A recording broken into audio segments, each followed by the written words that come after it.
இதையெல்லாம் நான் கவன ஈர்ப்பாக தந்து சட்டமன்றத்தில் சம்பந்தப்பட்ட முதலமைச்சர் அமைச்சருடைய கவனத்துக்கு கொண்டு சென்றிருக்கிறேன்.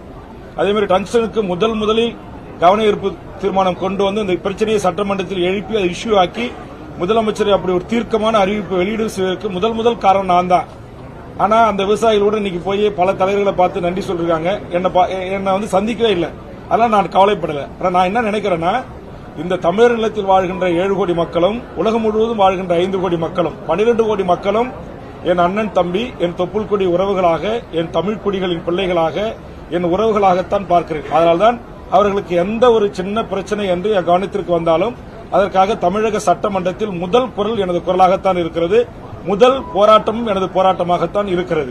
ஆதிவாரி கணக்கெடுப்பை ஒற்றை தீர்வு, சமூக நீதி அரசு என்று மேடைக்கு மேடை நானே பேசி வருகிற திமுக அரசை அது உண்மை என்று சொன்னால் மாண்புமிகு தமிழ்நாடு முதலமைச்சர் அவர்கள் கண்டிப்பா அந்த சமூக நீதியை அனைத்து மக்களுக்கும் வழங்க முன்வர வேண்டும். அதற்கு ஒற்றை தீர்வு சாதிவாரி கணக்கெடுப்பு தான். அதை எடுக்க வேண்டும் என்பதுதான் என்னுடைய வேண்டுகோள்.